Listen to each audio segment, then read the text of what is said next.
Está muito bem de técnico do Corinthians e com possibilidade a voltar de ser um daqueles 5, no máximo 6, postulantes ao título brasileiro desse ano.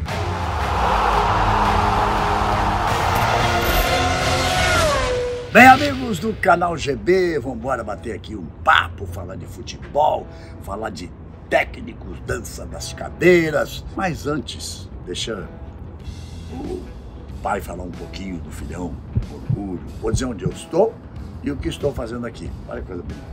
Estou em Los Angeles, na terra do cinema.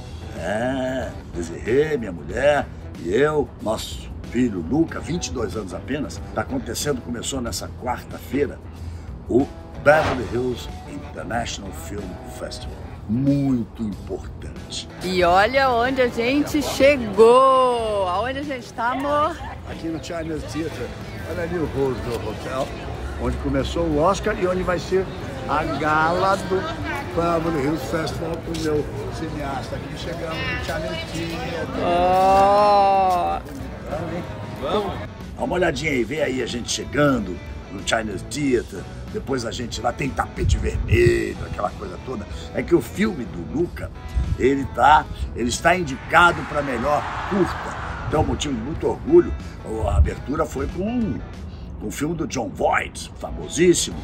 Hoje dizem mais que ele é pai da Angelina Jolie do que o grande Jon Voight, mas tudo bem, estava lá. Eu não cheguei nem perto dele, mas Desirê, minha mulher, essa fotografia carinhosa ali dele com 84 anos, está inteirado. Cidade não quer dizer nada quando se tem talento. Olha lá, tapete vermelho com o Luca, um espetáculo, gente. Tô com o coração explodindo de felicidade. Vamos embora falar de futebol? Vamos embora. As coisas aconteceram muito rapidamente essa semana.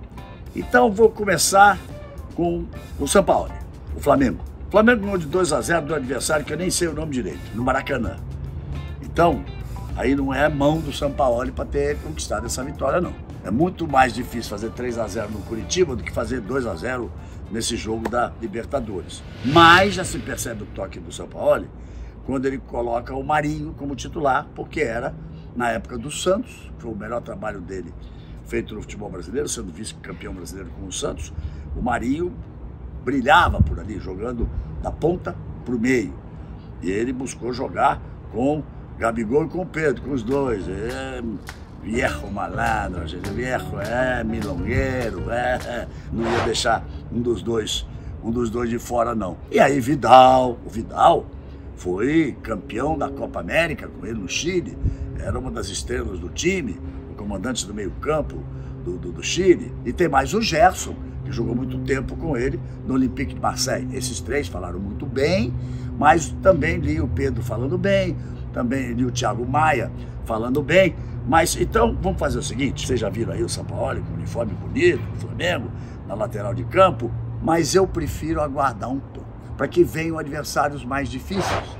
Jogos fora de casa, na Libertadores, os jogos do Campeonato Brasileiro, que é o campeonato mais difícil do mundo, que tem vários postulantes à possibilidade de ser campeão, muito mais do que em qualquer outro país. Então vamos dar um tempo. Eu volto a dizer, torço, mas tenho medo que as relações se compliquem pelo meio do caminho, porque isso normalmente acontece na carreira do São Paulo. E tomara que ele ganhe título para a nação rubro-negra, porque, volto a dizer, não é um grande ganhador de títulos. Mas então, vamos deixar um pouquinho para frente.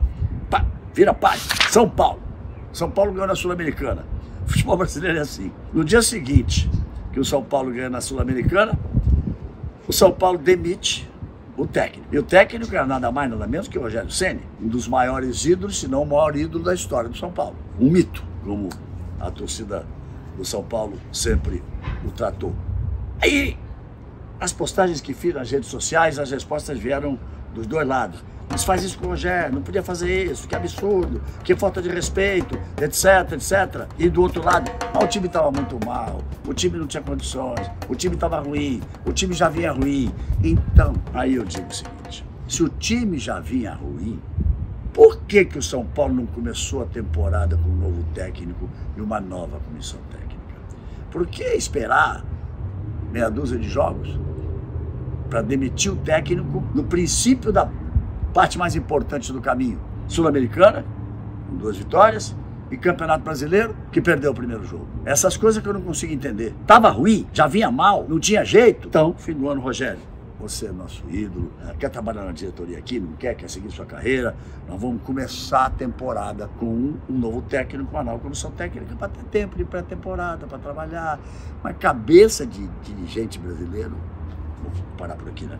Não dá absolutamente para entender. Mas foram rápidos, pelo menos, na contratação do Dorival. O Dorival vem da importância das conquistas no fim do ano, de Copa do Brasil, de Libertadores com o Flamengo. O Dorival mudou muito depois que ele foi passar um tempo ali com o Guardiola, né?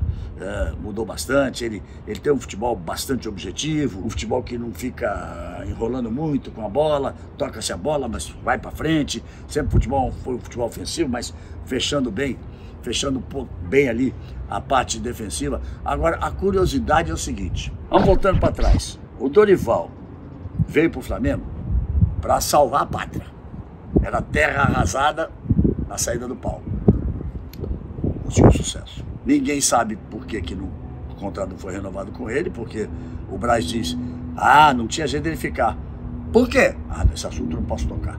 Mas ele fez a parte dele. O Dorival, em 2017, entrou no lugar do Rogério Ceni no São Paulo. Está sendo repetida a história de 2017. Estava ruim, ele entrou para salvar a pátria e salvou. Então, eu acredito muito no trabalho do Dorival. Ele vai ter que lutar com um elenco que não é de primeiríssima qualidade, mas acredito bastante no trabalho dele. Então vamos embora para o Corinthians. O técnico do Corinthians, filho de um Deus da história corintiana. Tem estátua dele do Corinthians, do Zé Maria, do Super Zé. E entrou, começou o trabalho dele, as coisas não andaram tão bem. O Corinthians sofre uma derrota na Libertadores, depois de ter conseguido ganhar um jogo fora de casa. Quer dizer, ele trocou. Ele podia ter feito 3 pontos em casa e não ter feito fora. Mas é que a torcida vinha pressionando, as coisas não andavam direito. Então volta a ser o dirigente. Pá! Não é que manda o garoto embora, ele continua no clube, que ele volta a trabalhar e continuar trabalhando no clube, vai ser assistente, vai estar na equipe, mas deixa de ser o técnico do Corinthians. Mas aí vem um lado positivo. O Corinthians reagiu rapidamente.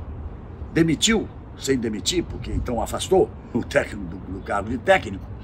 E aí, imediatamente, enquanto eu estou aqui gravando nessa beleza aqui de Los Angeles, torcendo pro filme do Filhão, no festival Beverly Hills International Film Festival, quando eu olhei pro lado, o Cuca já é o novo técnico do Corinthians. Grande técnico, competentíssimo, vencedor por onde passou, com títulos importantes, muito importantes, títulos regionais, nacionais e internacionais. Então, o Corinthians agora está muito bem servido de técnico. Também acredito muito no trabalho do Cuca. Se o Cuca tivesse ficado sem aquela volta para o Atlético Mineiro, teria sido sempre o meu favorito para assumir a seleção brasileira depois do trabalho anterior que tinha feito no Atlético. Está muito bem de técnico o Corinthians e com possibilidade a voltar de ser um daqueles 5, no máximo 6, postulantes ao título brasileiro desse ano.